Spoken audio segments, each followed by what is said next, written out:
The neon lights from the casino across the street painted my face in alternating shades of red and blue as I pressed my forehead against the cold motel window. 3 days. That's how long I'd been sitting in this cramped room that smelled like stale cigarettes and broken dreams, waiting for my mother to remember she had a daughter. The digital clock on the nightstand blinked 11:47 p.m., and still no sign of her. My stomach growled loudly in the silence, reminding me that the last real meal I'd had was a gas station sandwich 2 states ago. I pulled my knees to my chest and tried to ignore the hollow ache that had nothing to do with hunger. When we first arrived in Las Vegas, Mom's eyes had lit up like the Strip itself. "This is it, Brittany," she'd whispered, gripping my hand so tight it hurt. "This is where everything changes for us." I should have known then that something was wrong. Mom had always been a dreamer, but there was something different in her voice that day. Something desperate and wild that made my skin crawl. She'd booked us into the cheapest motel she could find, the kind of place where the carpet stuck to your shoes and the air conditioning unit rattled like it was dying. Just for a few nights, she'd promised, but her smile didn't reach her eyes. The first day, she'd left me with a $20 bill and strict instructions to stay in the room. "Order pizza if you get hungry," she'd said, already halfway out the door. "I'll be back before you know it." But $20 doesn't stretch far in Vegas, and by the second day, I was rationing the last of the vending machine crackers I'd bought. I'd tried calling her cell phone countless times, but it went straight to voicemail every single time. The automated voice became my only companion. "The person you are trying to reach is not available." I started to wonder if she'd ever been available, really available, for anything that mattered. By the third day, panic had settled into my bones like winter cold. I'd ventured out of the room only once to the ice machine down the hall and caught a glimpse of myself in the hallway mirror.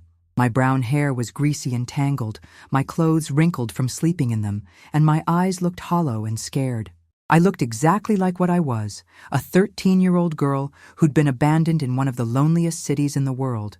The other motel guests avoided eye contact when they passed my door, probably assuming I was just another Vegas casualty. Maybe I was. The worst part wasn't the hunger or the fear, it was the silence. Our motel room felt like a tomb, and I found myself talking to the walls just to hear a human voice.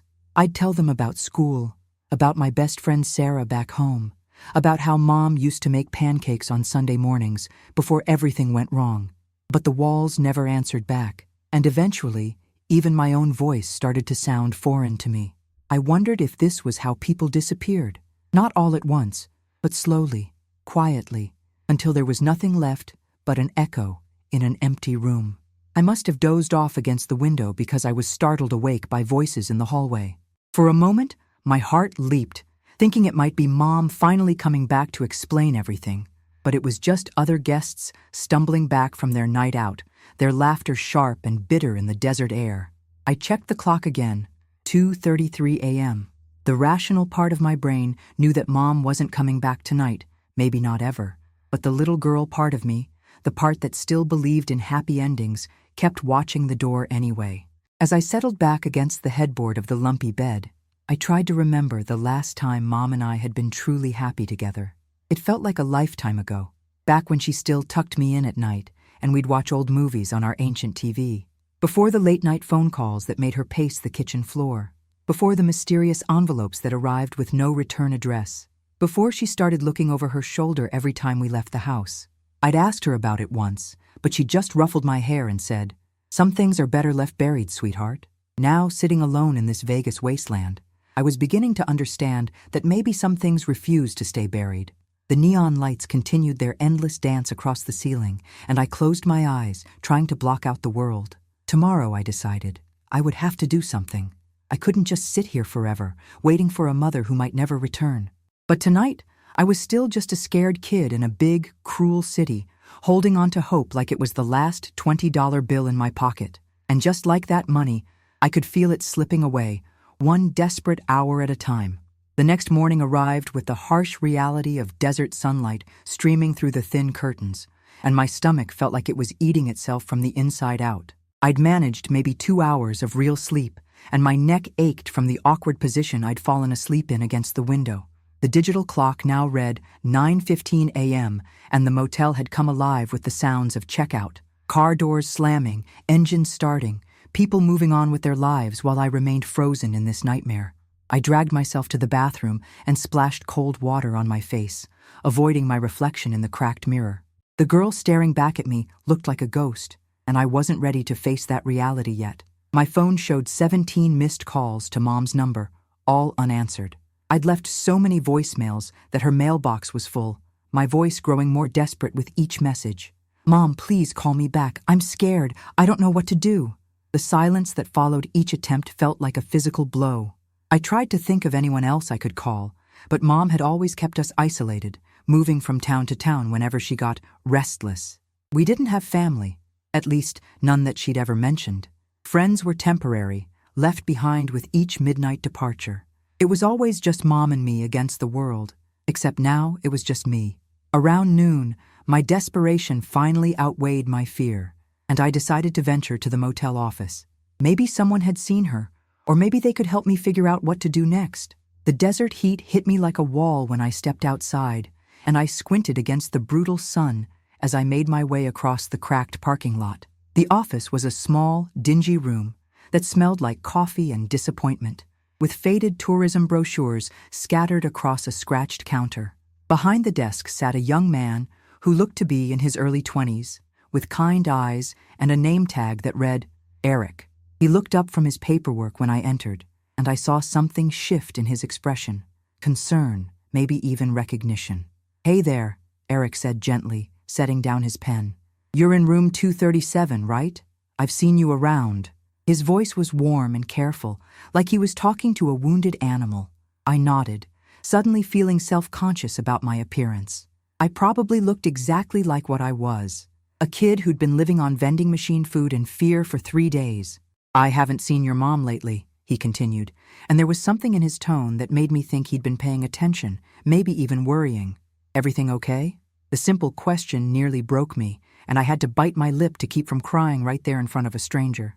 She went out," I managed to say, my voice barely above a whisper.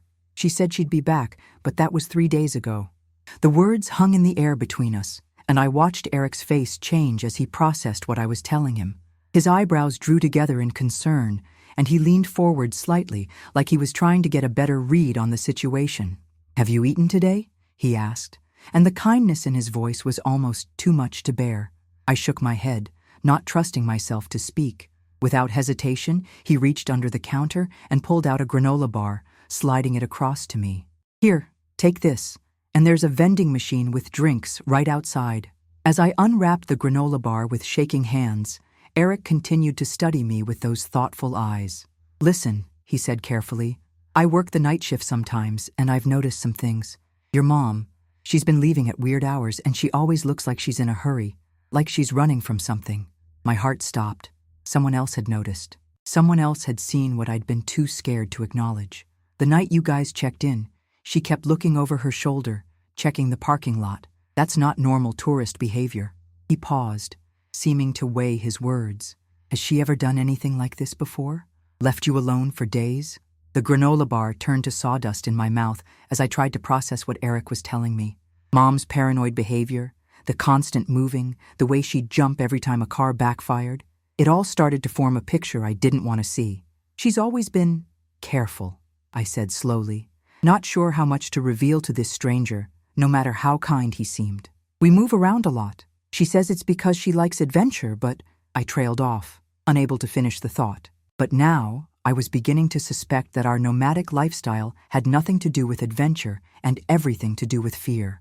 Fear of what? I still didn't know, but the pieces were starting to come together in ways that terrified me. Eric nodded, like he understood more than I was saying. "Look, I get off work in a couple hours," he said, glancing at the clock on the wall. "If you want, I could help you look for her. I know this city pretty well, and I have some ideas about where she might have gone. But first, you need to eat something real and get cleaned up. You can't help anyone if you collapse from hunger." His offer felt like a lifeline thrown to a drowning person, and for the first time in 3 days, I felt a tiny spark of hope. Maybe I wasn't as alone as I thought. Maybe someone actually cared enough to help me find the answers I was too afraid to look for myself. 2 hours later, Eric found me back in my room, freshly showered and wearing the cleanest clothes I could find in my small suitcase. He'd brought a bag of fast food that smelled like heaven, and I tried not to wolf it down too quickly, even though my body was screaming for nourishment. "So," he said, settling into the room's only chair while I sat cross-legged on the bed. "Tell me about your mom. What's her name? What does she look like? Anything that might help us track her down." I described Mom's shoulder-length blonde hair, her nervous habit of twisting her wedding ring, even though my father had been out of the picture since I was 5, and the way she always wore oversized sunglasses, even indoors. Eric listened intently, occasionally nodding or asking follow-up questions that made me realize he was taking this seriously. "Her name is Linda," I said, surprised by how strange it felt to say her name out loud to someone else. "Linda Morrison. She's 34, about 5'6", and she has this small scar above her left eyebrow from when she was a kid." I paused, remembering how she'd always been self-conscious about that scar, how she'd cover it with makeup or hide behind her hair. "She's been acting weird for months now, maybe longer, always checking locks twice, never staying in one place too long, getting jumpy when strangers talk to us." Eric pulled out a small notebook and started writing things down, which made everything feel more real and more terrifying at the same time. This wasn't just a mother-daughter spat or a case of Mom losing track of time at the slots. This was something bigger. "The casinos keep pretty good records," Eric said, tapping his pen against the notebook. "Security cameras, players' club cards, that sort of thing. If she's been gambling, there'll be a trail. But first, I want to check something." He pulled out his phone and started scrolling through what looked like local news websites. "You said she's been paranoid for months? Any idea what might have triggered it? New people in your lives? Strange phone calls? Anything like that?" I thought back to our last apartment, the one we'd left so suddenly that I didn't even get to say goodbye to my teacher. There had been something. A man who'd come to the door one evening, asking questions about Mom. She'd pretended not to be home, but I'd seen her peeking through the blinds, her face white as paper. "There was this guy," I said slowly, the memory crystallizing as I spoke. "A few months ago, back in Phoenix. He came to our apartment looking for her, but she wouldn't answer the door. After he left, she started packing immediately. We were gone by morning." Eric's head snapped up from his phone, his expression suddenly sharp and focused. "What did he look like? Did you hear what he said?" I closed my eyes, trying to remember details I'd tried to forget. He was tall, maybe in his 50s, with gray hair and a really expensive-looking suit. He kept saying he just wanted to talk to her about old business. But Mom looked terrified, like she'd seen a ghost. The memory sent chills down my spine, and I realized that night was when everything had really started to unravel. Eric was quiet for a long moment, staring at his phone screen with a frown. "Brittany," he said finally, his voice careful and measured, "I think I might know why your mom has been running." He turned his phone toward me, showing a news article with a headline that made my blood run cold. "Key witness in federal fraud case still missing after 6 months." Below the headline was a photo that looked like it had been taken from a distance, grainy and unclear, but unmistakably my mother. She was walking out of what looked like a courthouse, her face partially hidden by those same oversized sunglasses she always wore. "This article is from 8 months ago," Eric said gently. "It says Linda Morrison was supposed to testify in a major white-collar crime case, but she disappeared before the trial." The room started spinning around me, and I had to grip the bedspread to keep from falling over. My mother wasn't just a restless dreamer who liked to move around. She was a fugitive, a witness in some kind of federal case who'd run away instead of testifying. "That's impossible," I whispered. But even as I said it, I knew it wasn't. It explained everything. The constant moving, the paranoia, the way she'd always paid for everything in cash, the fake names she sometimes used when we checked into motels. "She's not a criminal," I said desperately, looking at Eric for reassurance. "She's just my mom. She makes terrible pancakes and sings off-key in the shower and cries during commercials with puppies." "I don't think she's a criminal," Eric said softly, reaching over to squeeze my shoulder. "The article says she was a witness, which means she probably saw something she wasn't supposed to see.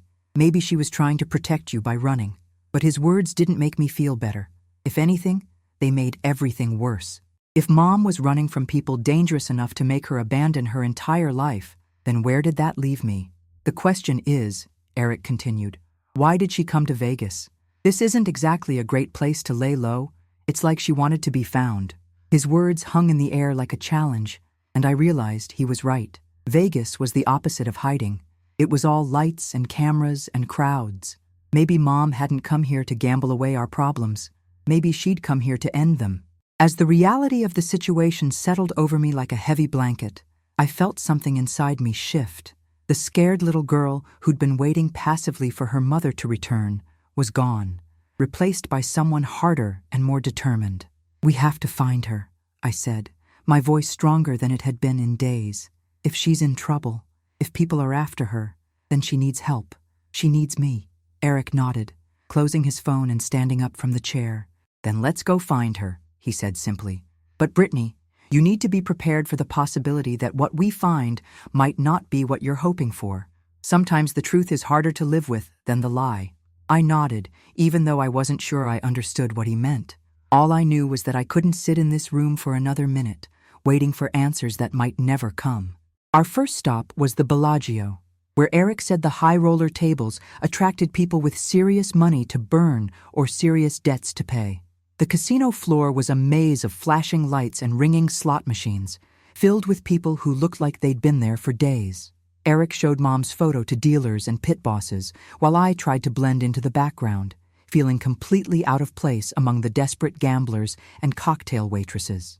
After an hour of dead ends, we moved on to Caesar's Palace, then the MGM Grand, each casino blurring into the next in a haze of cigarette smoke and false hope. I was starting to think we'd never find her when a security guard at the Venetian finally recognized Mom's picture and pointed us toward the poker room. "She was here 2 nights ago," the guard said, his voice low and serious. "Caused quite a scene, actually. She was playing high-stakes poker, way over her head from what I could tell.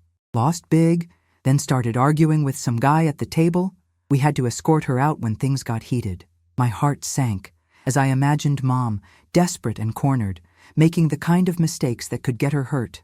Eric asked for more details about the man she'd argued with, and the guard's description made my blood run cold. Tall, gray-haired, expensive suit. The same man who'd come to our apartment in Phoenix. "They knew each other," the guard added. "This wasn't some random poker dispute. There was history there. Bad history." We left the Venetian with more questions than answers, but at least we had a trail. Eric suggested we check the smaller, seedier casinos off the Strip, the kind of places where people went when they'd burned their bridges at the fancy establishments. The afternoon sun was brutal as we walked from casino to casino, and I could feel my hope starting to waver with each dead end. But then, at a run-down place called Lucky's that smelled like stale beer and broken dreams, we hit pay dirt. The bartender remembered Mom clearly. She'd been there the night before, drinking heavily and talking to herself. She kept saying something about making it right, the bartender recalled. Said she was tired of running, tired of looking over her shoulder. "Did she say where she was going?" Eric asked, and I held my breath waiting for the answer. The bartender shook his head, but then his expression changed, like he'd remembered something important. "Actually, yeah. She asked me about the old courthouse downtown, the one they're tearing down next month. Wanted to know if it was still accessible. I thought it was a weird question, but she seemed really determined to get there." My stomach dropped as the pieces clicked into place. The courthouse where she was supposed to testify. The place where this whole nightmare had started. She wasn't running anymore. She was going back to face whatever she'd been hiding from. And that terrified me more than anything else that had happened. Eric and I raced downtown in his beat-up Honda, weaving through traffic as the sun began to set behind the mountains.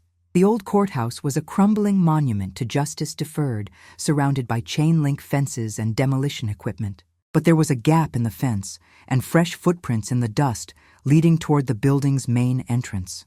"She's here," I whispered, my voice barely audible over the sound of my own heartbeat. Eric parked the car, and we approached the building carefully, unsure of what we might find inside. The front doors were chained shut, but around back, we found a window that had been pried open. Someone had definitely been here recently, and I had a sinking feeling I knew who. Inside, the courthouse was a tomb of abandoned justice, with dust motes dancing in the fading sunlight that streamed through broken windows. Our footsteps echoed in the empty hallways as we searched room by room, calling Mom's name into the silence. It was in the main courtroom that we finally found her, sitting alone in the witness box, like she was waiting for a trial that would never come. She looked smaller than I remembered, fragile and defeated, her blonde hair hanging limp around her face. When she saw me, her eyes filled with tears, and for a moment she looked like the mother I remembered from before everything went wrong. "Brittany," she whispered, her voice breaking, "you shouldn't be here. It's not safe." "Mom, what's going on?" I demanded, my own voice shaking with a mixture of relief and anger. "Why did you leave me? Why are we running? Who was that man in Phoenix?" She looked at Eric, then back at me, and I could see her weighing how much truth she could bear to tell. "I saw something I shouldn't have seen," she said finally, her words coming out in a rush. "At my old job, I was an accountant for a construction company. I found evidence that they were laundering money for some very dangerous people. When I tried to report it, they threatened you. They said if I testified, they'd hurt you to get to me." The weight of her words hit me like a physical blow. She hadn't been running from justice. She'd been running to protect me. "But I'm tired, baby," she continued, tears streaming down her face. "I'm tired of running, tired of looking over my shoulder, tired of dragging you from place to place like some kind of criminal. That man in Phoenix, he found us again. He's been following us, and he's here in Vegas. He wants me to disappear permanently this time, and I can't keep putting you in danger." As if summoned by her words, we heard footsteps in the hallway outside the courtroom. Eric grabbed my arm and pulled me behind the judge's bench, while Mom remained frozen in the witness box. The footsteps grew closer, and I realized that our search for answers had led us straight into the trap that had been waiting for us all along. The truth I'd been so desperate to find was about to destroy everything I had left. The man who entered the courtroom was exactly as I remembered from Phoenix. Tall, imposing, with silver hair and cold eyes that seemed to take in everything at once. He moved with the confidence of someone who was used to getting what he wanted, and when he saw Mom sitting in the witness box, a cruel smile spread across his face. "Linda Morrison," he said, his voice echoing in the empty chamber. "You've led us quite a chase, but it ends here, tonight." Eric's hand tightened on my arm as we crouched behind the judge's bench, and I could feel my heart hammering so hard I was sure everyone could hear it. Mom straightened her shoulders and looked the man directly in the eye, and for the first time in months, she looked like the strong woman who used to chase away my nightmares. "I'm done running, Marcus," she said, her voice steady despite the tears on her cheeks. Marcus laughed, a sound devoid of any warmth or humor. "You think this is some kind of movie where the good guys win? You saw too much, Linda. You know too much, and now you've dragged your daughter into this mess." He gestured toward the shadows where Eric and I were hiding, and my blood turned to ice. He knew we were here. He'd probably known all along. "The original deal was simple," he continued, circling the witness box like a predator. "Keep your mouth shut, disappear quietly, and your daughter stays safe. But you couldn't do that, could you? You had to come back here, to this place, like some kind of dramatic gesture." His voice grew harder with each word, and I realized that whatever deal Mom had made to protect me was about to be broken. "She doesn't know anything," Mom said desperately, half rising from the witness chair. "Brittany has no idea what this is about. Let her go, and I'll do whatever you want. I'll disappear for good this time. I'll never testify, never speak about what I saw. Just please, don't hurt my daughter." The raw desperation in her voice broke something inside me, and I understood with crystal clarity that my mother had sacrificed everything, our home, our stability, our normal life, to keep me safe from this monster. But it hadn't been enough. It would never be enough, because people like Marcus didn't leave loose ends. They didn't honor deals with witnesses who could destroy them. And in that moment, I realized that the only way this ended was if someone fought back. Eric must have sensed my thoughts because his grip on my arm tightened, and he shook his head slightly, warning me to stay hidden. But I couldn't just crouch there while this man threatened my mother. I thought about all the nights she'd stayed awake, watching the windows and jumping at every sound. I thought about the fear in her eyes every time we had to move, the way she'd apologize for the life we were living, even though none of it was her fault. She'd been protecting me for months, and now it was my turn to protect her. Before Eric could stop me, I stood up from behind the judge's bench and stepped into the open courtroom. "You want to hurt someone?" I said, my voice stronger than I felt. "Then you'll have to go through me first." Marcus turned toward me with that same cold smile, but there was something else in his expression now. Surprise? Maybe even respect. "Brave little girl," he said, but his tone was mocking. Just like your mother. Too brave for your own good. Mom was on her feet now, panic written across her face as she realized what I was doing. "Brittany, no!" she screamed, but I ignored her. I'd spent 3 days feeling helpless and abandoned, but I wasn't helpless anymore. I had something Marcus didn't expect, the fury of a 13-year-old girl who'd had everything taken from her. "You know what I think?" I said, taking another step forward. "I think you're scared. I think you're terrified that if my mom testifies, your whole world comes crashing down. And I think you're even more scared of a kid who's not afraid of you."